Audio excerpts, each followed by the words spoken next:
Bismillahirrahmanirrahim. Assalamualaikum warahmatullahi wabarakatuh. Kami dari kelompok 2 peserta Latsar CPNS dari Universitas Sulawesi Barat akan mempresentasikan Core Value ASN. Jika ditanya mengapa adaptif harus masuk pada Core Value ASN, maka jawabannya adalah karena VUCA.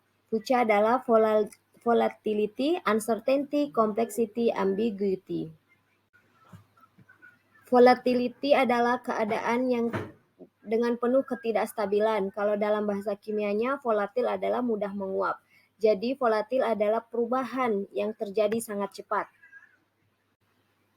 Sedangkan uncertainty adalah suatu keadaan dengan penuh ketidakpastian karena disebabkan kurangnya sumber informasi yang akurat. Adapun complexity adalah sebuah kompleksitas. Ini disebabkan kelebihan informasi dari berbagai sumber. Sedangkan ambiguitas adalah keadaan penuh kebingungan. Ini bisa disebabkan kurangnya informasi atau kebalikan dari kompleksitas tadi. Sebagai seorang CPNS, kita harus memiliki sifat adaptif karena perubahan dunia terjadi begitu cepat. Caranya adalah, mari kita hadapi VUCA dengan VUCA.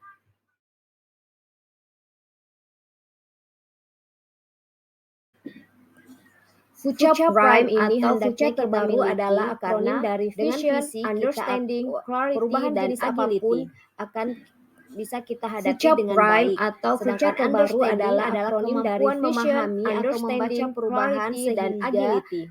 Kita bisa memprediksi VUCA Prime atau VUCA terbaru adalah akronim dari Vision atau kejelasan adalah cara dan kita untuk mencari-cari sumber informasi yang akurat. Atau VUCA terbaru adalah akronim dari Vision, Understanding, untuk memutuskan dan agility meskipun di keadaan tersulit apapun. VUCA Prime atau Assalamualaikum warahmatullahi wabarakatuh. Saya merupakan anggota dari kelompok 2 akan menjelaskan perilaku adaptif pada unit kerja, khususnya Prodi Pendidikan Fisika FKIP Universitas Sulawesi Barat. Pandemi COVID yang melanda Indonesia hampir membuat seluruh dimensi kehidupan termasuk dalam sektor pendidikan membuat sebuah langkah-langkah adaptif terkait dengan adanya perubahan lingkungan di masa pandemi. Salah satu kebijakan yang diberikan adalah pembelajaran daring di mana mahasiswa dan dosen hanya dapat bertemu di dalam ruang virtual. Nah, karena adanya pembelajaran daring, maka salah satu upaya adaptif dari dosen-dosen adalah memanfaatkan aplikasi-aplikasi dengan teknologi dalam pembelajaran daring.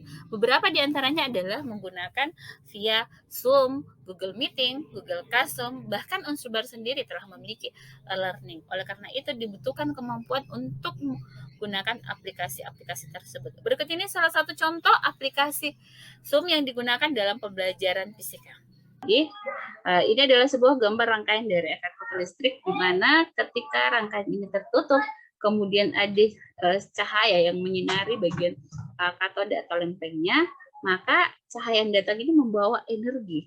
Energi ini yang dibutuhkan, jadi ini ada lingkaran ini adalah ikatan elektron yang berada di inti, kemudian cahaya ini digunakan, energi tadi yang dibawa oleh cahaya dimanfaatkan oleh elektron untuk melepaskan diri dari logamnya.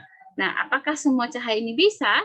Tentunya nanti kita akan simak pada penjelasan berikut bahwa ternyata ketika energinya itu lebih besar dari energi ikatnya, maka elektron terlepas dari katoda menuju anoda, sehingga di dalam rangkaian ini terbaca pergerakan elektron. Pergerakan elektron inilah yang menyebabkan munculnya aliran listrik di dalam rangkaian. Bentuk adaptasi kedua, sebelum COVID perlu diketahui bahwa Universitas Sulawesi Barat telah melakukan kerjasama dengan Universitas Makassar untuk kegiatan praktikum fisika modern. Hal ini disebabkan karena alat-alat praktikum fisika modern tergolong canggih dan mahal, sementara di wilayah Sulawesi Barat itu belum ada. Nah, yang paling terdekat adalah Universitas Negeri Makassar yang memiliki sarana dan prasarana penunjang untuk praktikum fisika modern.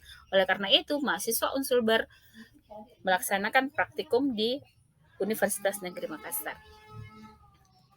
Akan tetapi semenjak COVID ini pelaksananya dilakukan secara daring. Nah, oleh karena itu salah satu aplikasi yang memungkinkan untuk dilaksanakan praktikum tersebut adalah Amrita. Jadi ini adalah salah satu bentuk tampilan Amrita yang dapat dimanfaatkan di dalam pelaksanaan praktikum fisika modern. Yang ketiga, oleh karena alat-alat untuk praktikum fisika modern tergolong mahal, maka salah satu upaya yang dilakukan dosen adalah membentuk tim dosen dan mahasiswa yang bekerja sama untuk melakukan penelitian. Output keluaran yang dihasilkan berupa alat praktikum yang tergolong sederhana, di mana alat ini berbasis Arduino Uno. Salah satu contoh yang telah dihasilkan adalah adanya praktikum alat fotometri, khususnya pada unit percobaan efek fotolistrik. Jadi ini adalah penggunanya di dalam ruang gelap, di mana alat ini langsung dihubungkan dengan PC sehingga hasil data yang diperoleh itu langsung dapat terekam di layar komputer. Jadi itulah tadi salah satu bentuk-bentuk langkah adaptif yang dapat dilakukan oleh tim dosen di unit kerja Prodi Pendidikan Fisika Universitas Sulawesi Barat. Assalamualaikum warahmatullahi wabarakatuh. Saya Siti Harpiani. Alhamdulillah tahun ini diberikan rezeki bergabung di Universitas Sulawesi Barat menjadi salah satu dosen bahasa Indonesia. Nah, di Unsulbar itu sendiri untuk program studi pendidikan bahasa Indonesia ini belum ada, sehingga untuk saat ini ditempatkan di program studi pendidikan bahasa Inggris. Nah, sebagai seseorang yang baru bergabung, tentunya membutuhkan penyesuaian, mulai dari memperkenalkan diri. Nah, saat memperkenalkan diri, saya menunjukkan bahwa saya adalah pribadi yang menyenangkan dan mau menerima masukan-masukan. Kemudian, berusaha untuk membuat diri senyaman mungkin.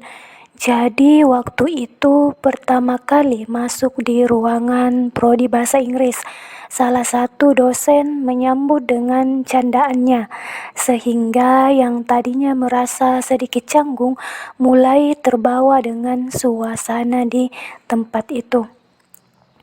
Nah, karena keramahan-keramahan para dosen di sana, jadinya lebih mudah untuk membuka diri dan menanyakan hal-hal yang tidak diketahui. Selain itu, karena ini adalah pertama kalinya bergabung, jadi saya berusaha untuk menjauhkan diri dari hal-hal negatif seperti mendengarkan atau membicarakan masalah-masalah yang belum pasti kebenarannya. Jadi itu adalah beberapa hal penyesuaian diri yang dilakukan ketika pertama kali bergabung di Universitas Sulawesi Barat, khususnya di program studi pendidikan bahasa Inggris. Cukup sekian. Wassalamualaikum warahmatullahi wabarakatuh. Selanjutnya, saya Muhammad Inaya M. akan menjelaskan apa itu adaptif. Adaptif merupakan karakteristik alami yang dimiliki makhluk hidup untuk bertahan hidup dan menghadapi segala perubahan lingkungan atau ancaman yang timbul. Adapun kata kunci untuk mengaktualisasikan adaptif itu sendiri, inovasi, antusias terhadap perubahan, dan proaktif. Adapun panduan perilaku adaptif, cepat menyesuaikan diri menghadapi perubahan, terus berinovasi dan mengembangkan kreativitas dan bertindak proaktif.